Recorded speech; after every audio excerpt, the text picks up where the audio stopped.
ಎಲ್ಲರಿಗೂ ನಮಸ್ಕಾರ. Welcome back to ಮೇಘನಾ Manoj Gowda YouTube channel. So ಈ ಸರಿ ನಾವು ಹೋಗಿದ್ದು ದಕ್ಷಿಣ ಕಾಶಿಗೆ. ಸೊ ನಾನು ಈ ಒಂದು ಸ್ಟೋರಿ ನಿಮ್ಗೆ ಹೇಳ್ಬೋದಾ ಇಲ್ವಾ ನನಗೆ ಗೊತ್ತಿಲ್ಲ.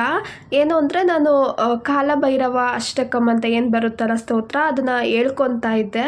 ಸೊ ಅದು ವರ್ಡಿಂಗ್ಸ್ ಎಲ್ಲ ಸ್ವಲ್ಪ ಕಷ್ಟ ಇದೆ, ಬೇರೆಯವ್ರಿಗೆ ಹೆಂಗೋ ಏನೋ ಗೊತ್ತಿಲ್ಲ, ನನಗೆ ಮಾತ್ರ ಸ್ವಲ್ಪ ಕೆಲವೊಂದು ವರ್ಡ್ಸ್ ಎಲ್ಲ ಕಲಿಯೋದಕ್ಕೆ ಕಷ್ಟ ಆಗ್ತಿತ್ತು. ಹಂಗಾಗಿ ನಾನು ಒಂದೊಂದೇ ಪ್ಯಾರ ಕಲ್ತ್ಕೊತಾ ಇದ್ದೆ. ಪ್ರತಿದಿನ ಪೂಜೆ ಆದಮೇಲೆ ಈ ಒಂದು ಸ್ತೋತ್ರ ಹೇಳ್ಕೊತಾ ಇದ್ದೆ ನಾನು. ಸೊ ಒಂದು 2 days 3 days ಬಿಟ್ಟು ಒಂದೊಂದು ಪ್ಯಾರ ನಾನು ಕಲ್ತ್ಕೊತಾ ಇದ್ದಿದ್ದು. ಸೊ ಟೋಟಲ್ ಅದರಲ್ಲಿ 9 ಪ್ಯಾರಸ್ ಇದೆ. ನೈನ್ತ್ ಲಾಸ್ಟ್ ಒಂದು ಪ್ಯಾರ ಕಲ್ತ್ಕೊಳ್ಳುವಾಗ ಫುಲ್ ಕಲ್ತ್ಕೊಂಡ್ಬಿಟ್ಟೆ. ಅವತ್ತಿನ ದಿನವೇ ನನಗೆ ಹೇಮಕ್ಕ ಕಾಲ್ ಮಾಡಿದ್ರು, ಈ ಥರ ಅಂತರ್ಗಂಗೆಗೆ ಹೋಗೋಣ ಅಂತ. ಸೊ ಅಂತರ್ಗಂಗೆ ದಕ್ಷಿಣ ಕಾಶಿ ಎರಡೂ ಒಂದೇ ಕಡೆ ಇದೆ. ನನಗೆ ಗೊತ್ತಿಲ್ಲ, ನನಗೆ ಪ್ಲೇಸೇ ಗೊತ್ತಿರಲಿಲ್ಲ ಅಂತರ್ಗಂಗೆ ಅಂತ. ಅಕ್ಕ ನನಗೆ ವಾಟ್ಸಪ್ಪಲ್ಲಿ ಲಿಂಕ್ ಕಳಿಸಿದ್ರು, ನೋಡು ಇದೇ ಪ್ಲೇಸ್ ಅಂತ. ನೋಡ್ಬಿಟ್ಟು ಅಲ್ಲಿ ದಕ್ಷಿಣ ಕಾಶಿ ಅಂತ ನೋಡಿದೆ. ನಂಗೆ ಫುಲ್ ಖುಷಿ ಆಯಿತು, ಯಾಕಂದರೆ ಅವತ್ತಿನ ದಿನವೇ ನಾನು ಆ ಸ್ತೋತ್ರನ ಕಂಪ್ಲೀಟ್ ಮಾಡಿದ್ದು. ಅದ್ರ ನೆಕ್ಸ್ಟ್ ಡೇಗೆ ನನಗೆ ಕಾಶಿಗೆ ಹೋಗೋ ಅವಕಾಶ ಸಿಕ್ತು. ಅಂದರೆ ದಕ್ಷಿಣ ಕಾಶಿ ಇದು ಒಂದು ಕರ್ನಾಟಕದಲ್ಲೇ ಇರೋವಂಥದ್ದು, ಕೋಲಾರ ಪ್ಲೇಸಲ್ಲಿ ಇರೋವಂಥದ್ದು. ನಂಗೆ ಫುಲ್ ಖುಷಿ ಆಗೋಯಿತು. ನಾನು ಹಿಂದೆ ಮುಂದೆ ಕೂಡ ಯೋಚನೆ ಮಾಡಲಿಲ್ಲ. ಸರಿ ಯಾಕೆ ಆಯಿತು ಹೋಗೋಣ ಅಂತ ಅಂದ್ಬಿಟ್ಟು ನಾವು 3 ಜನ ಕೂಡ ಫಿಕ್ಸ್ ಮಾಡಿಕೊಂಡು ಕೋಲಾರ ದಕ್ಷಿಣ ಕಾಶಿಗೆ ಹೋದ್ವಿ. ಸೊ ನಂಗೊಂದು ನಿಜವಾಗ್ಲೂ ಸಖತ್ತು ಖುಷಿ ಆಯಿತು, ಸಖತ್ ಎಕ್ಸೈಟೆಡ್ ಆಗಿದ್ದೆ ನಾನು, ಹೆಂಗಿರುತ್ತೆ ಏನು ಅಂತ ಎಲ್ಲ. ನಾನು ಎಷ್ಟು ಎಕ್ಸೈಟೆಡ್ ಆಗಿದ್ನೋ ಅಷ್ಟೇ ಚೆನ್ನಾಗಿತ್ತು ಆ ಪ್ಲೇಸ್. ನಂಗೆ ಫುಲ್ ಖುಷಿ ಆಯಿತು. ಸೊ ನಾನು ಇವಾಗ ಏನು ತೋರಿಸ್ತಿದ್ದೀನಲ್ಲ, ಇದು ಬಂದು ವ್ಯೂ ಪಾಯಿಂಟ್ ಅಂತ. ಇಲ್ಲಿಂದ ನಿಂತ್ಕೊಂಡು ನೀವು ಸುತ್ತಮುತ್ತ ನೋಡ್ಬೋದು. ಸಕ್ಕದಾಗಿದೆ ಪ್ಲೇಸ್ ಮಾತ್ರ.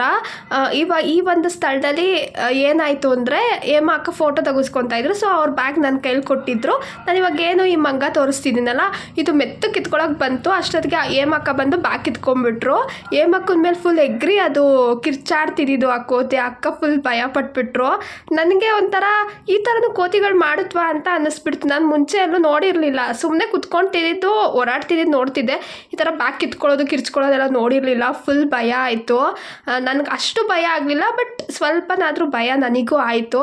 ಅದಾದಮೇಲೆ ವ್ಯೂ ಪಾಯಿಂಟ್ ನೋಡಿಕೊಂಡು ದೇವ್ರನ್ನ ನೋಡೋದಕ್ಕೆ ಅಂತ ಮೆಟ್ಲು ಹತ್ಕೊಂಡು ಹೋದ್ವಿ. ಹೆಚ್ಚೇನು ಮೆಟ್ಲಿರಲ್ಲ, ಸುಸ್ತು ಆ ಥರ ಎಲ್ಲ ಏನೂ ಆಗಲ್ಲ, ನೀವು ಆರಾಮಾಗಿ ಹೋಗ್ಬೋದು.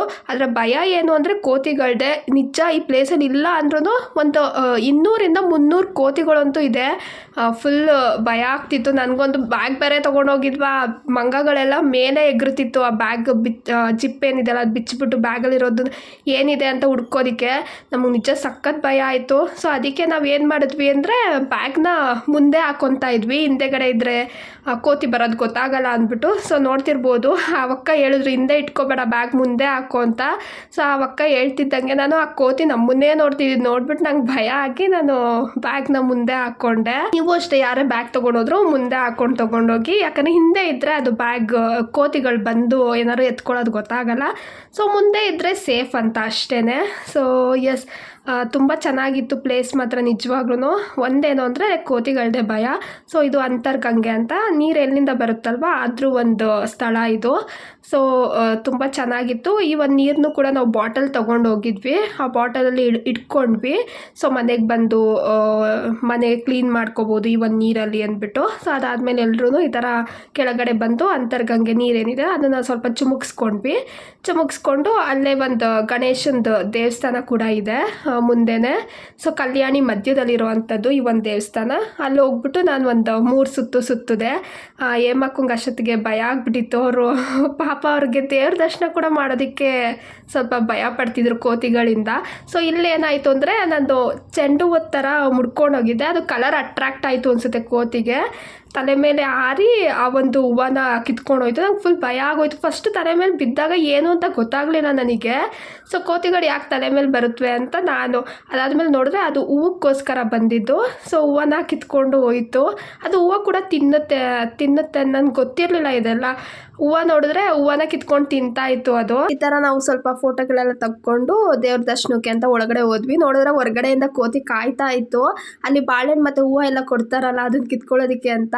ಸೊ ಹೇಮಕ್ಕಂಗೆ ಒಂದು ಐಡಿಯಾ ಬಂತು, ಏನು ಅಂದರೆ ಕೋತಿ ಎಗ್ರಕ್ಕೆ ಬಂದಾಗ ಹೂವು ಕೊಟ್ಬಿಟ್ರೆ ಅದು ಹೊರಟೋಗುತ್ತೆ ಅಂತ. ಸೊ ಒಂದು ಕೋತಿ ಹಾಗೆ ಎಗ್ರೋದಕ್ಕೆ ಅಂತ ಬಂತು, ಹೇಮಕ್ಕ ಕೈಯಲ್ಲಿ ಇದ್ದಿದ್ದು ಹೂವನ ಎಸ್ಬಿಟ್ರು. ಸೊ ಅದು ಆ ಹೂವನ್ನು ತಿನ್ಕೊಂಡು ಹೋಯ್ತು.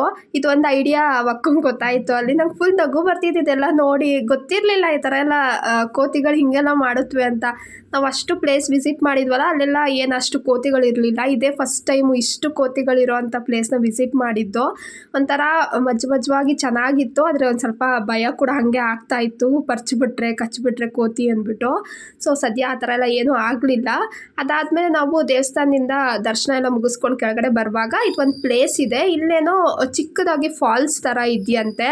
ಸೊ ಲಾಸ್ಟ್ ಟೈಮ್ ನವೀನ್ ಅವರು, ಇದು ಸೆಕೆಂಡ್ ಟೈಮ್ ಅಂತೆ ಅವ್ರದ್ದು, ಅವ್ರು ಬಂದಿದ್ದಾಗ ನೋಡಿದ್ರಂತೆ. ಸೊ ಹಂಗಾಗಿ ಈ ಟೈಮ್ ಕೂಡ ನಮ್ಮನ್ನ ಕರ್ಕೊಂಡು ಹೋಗಿದ್ರು. ಅದು ಎಕ್ಸಾಕ್ಟಾಗಿ ಪ್ಲೇಸ್ ಎಲ್ಲಿ ಅಂತ ಗೊತ್ತಾಗ್ತಿರ್ಲಿಲ್ಲ, ಆದರೆ ಫಾಲ್ಸ್ ಹತ್ರ ಇರ್ತಾರಲ್ಲ, ಅವ್ರು ಸೌಂಡ್ ಮಾಡ್ತಿರ್ತಾರಲ್ಲ, ಆ ಒಂದು ಸೌಂಡ್ನ ನಾವು ಕೇಳಿಸ್ಕೊಂಡು ಹೊರಟಿದ್ದು. ಸೊ ಈ ಥರ ಬಂಡೆಗಳೆಲ್ಲ ಇತ್ತು. ಸೊ ಇನ್ನೊಂದೇನು ಅಂದರೆ ಫಾಲ್ಸಲ್ಲಿ ನೀರು ಅಷ್ಟು ಇರಲಿಲ್ಲ. ಸೊ ಹಾಗಾಗಿ ನಾವು ಹೆಚ್ಚೊತ್ತೇನು ನಾವು ಆ ಫಾಲ್ಸಲ್ಲಿ ಆಟ ಆಡೋದಕ್ಕೆ ಹೋಗಲಿಲ್ಲ, ಸ್ವಲ್ಪನೇ ಇತ್ತು ನೀರು. ನಾನು ಮಾತ್ರ ಒಂದು ಸ್ವಲ್ಪ ಹೊತ್ತು ಅಲ್ಲಿ ಕೂತು ಸ್ವಲ್ಪ ಟೈಮ್ ಸ್ಪೆಂಡ್ ಮಾಡಿದೆ. ಅಂದರೆ ಹೆಚ್ಚೇನೂ ಇಲ್ಲ, ಒಂದು 5 ರಿಂದ 10 ನಿಮಿಷ ಕೂತೆ ಅಷ್ಟೇ. ಸೊ ಅಷ್ಟೇನು ನೀರಿರಲಿಲ್ಲ ಅಂದ್ಬಿಟ್ಟು ನಾವೇನು ಅಲ್ಲಿ ಹೆಚ್ಚೊತ್ತಿರಲಿಲ್ಲ. ಹೇಳ್ಬೇಕಂದ್ರೆ ನವೀನ್ ಅವರು ಬಟ್ಟೆ ಕೂಡ ತಂದಿದ್ರು, ಅಲ್ಲಿ ಈಜೊಡೆಯೋ ಪ್ಲ್ಯಾನ್ ಇತ್ತು ಅವ್ರದ್ದು. ಆದರೆ ನೀರು ನೋಡಿಬಿಟ್ಟು ನೀರಿನ ಮಟ್ಟ ತುಂಬಾ ಕಮ್ಮಿ ಇತ್ತು, ಹಾಗಾಗಿ ಅವರು ಕೂಡ ಏನು ಈಜೊಡಿಲಿಲ್ಲ.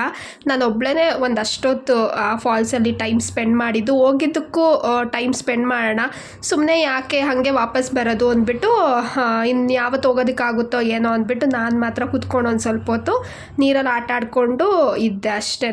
ಸೊ ಇನ್ನು ನವೀನ್ ಅವರೆಲ್ಲ ಫೋಟೋ ತೆಗಿಯೋದು, ವೀಡಿಯೋ ಮಾಡ್ಕೊಳ್ಳೋದು ಇದರಲ್ಲೇ ಬ್ಯುಸಿ ಆದರು. ಹೇಮಕ್ಕ ಮಾತ್ರ ಇಳಿದು ಬರಲಿಲ್ಲ, ಅವ್ರಿಗೆ ಇನ್ನೂ ಭಯ ಅದು ಹಾಗೆ ಇತ್ತು ಅನಿಸುತ್ತೆ. ನಾನೇನು ಅಷ್ಟು ಭಯ ಪಡಲಿಲ್ಲ, ಆರಾಮಾಗೆ ಇದ್ದೆ ನಾನು. ಸೊ ಈ ರೀತಿಯಾಗಿ ಒಂದು 5 ರಿಂದ 10 ನಿಮಿಷ ಈ ಒಂದು ಫಾಲ್ಸಲ್ಲೇ ನಾನು ಆಟ ಆಡ್ಕೊಂಡು ಕೂತಿದ್ದೆ. ಅಲ್ಲಿ 3 ಮಕ್ಕಳಿದ್ರು ಚಿಕ್ಕವರು, ಅವ್ರಿಗೆ ದಾರಿ ಫುಲ್ ಒಳಗಡೆಯಿಂದ ದಾರಿ ಗೊತ್ತಿತ್ತು ಹೊರಗಡೆ ಹೋಗೋದಕ್ಕೆ ಈ ಫಾಲ್ಸಿಂದ. ಅವ್ರು ಹೋಗೋದಕ್ಕೆ ಟ್ರೈ ಮಾಡಿದ್ದಾರೆ, ಅಲ್ಲಿ ಕೋತಿ ಇದೆ ಅದನ್ನ ನೋಡಿಕೊಂಡು ಭಯ ಪಟ್ಕೊಂಡು ಆ ಮಕ್ಕಳು ಕೂಡ ಬಂದುಬಿಟ್ಟಿದ್ರು.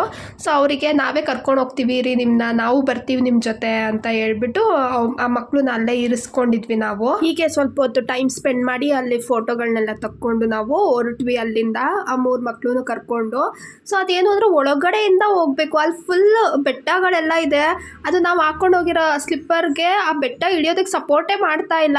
ಅಂದರೂ ಕೂಡ ಏನು ಮಾಡೋದು, ಅರ್ಧ ದಾರಿಗೆ ಬಂದ್ಬಿಟ್ಟಿದ್ವಲ್ಲ ಅಂದ್ಬಿಟ್ಟು ಅದೇ ದಾರಿಲಿ ವಾಪಸ್ ಬಂದ್ವಿ. ಎಸ್, ಇದಾಗಿತ್ತು ನನ್ನ ಈ ಒಂದು ಕೋಲಾರ ಟ್ರಿಪ್ಪಿನ ವಿಡಿಯೋ. ನಿಮ್ಮೆಲ್ಲರಿಗೂ ಇಷ್ಟ ಆಗಿದೆ ಅಂತ ಅಂದ್ಕೊತೀನಿ. ಇನ್ನೂ ಯಾರೆಲ್ಲ ನನ್ನ ಚಾನಲ್ಗೆ ಸಬ್ಸ್ಕ್ರೈಬ್ ಆಗಿಲ್ವೋ ದಯವಿಟ್ಟು ಮೇಘನಾ ಮನೋಜ್ ಗೌಡ ಯೂಟ್ಯೂಬ್ ಚಾನಲ್ಗೆ ಸಬ್ಸ್ಕ್ರೈಬ್ ಮಾಡ್ಕೊಳ್ಳಿ ಅಂತ ಹೇಳ್ತಾ ಈ ಒಂದು ವ್ಲಾಗ್ನ ನಾನು ಇಲ್ಲೇ ಮುಗಿಸ್ತಾ ಇದ್ದೀನಿ. Thank you so much for watching my video.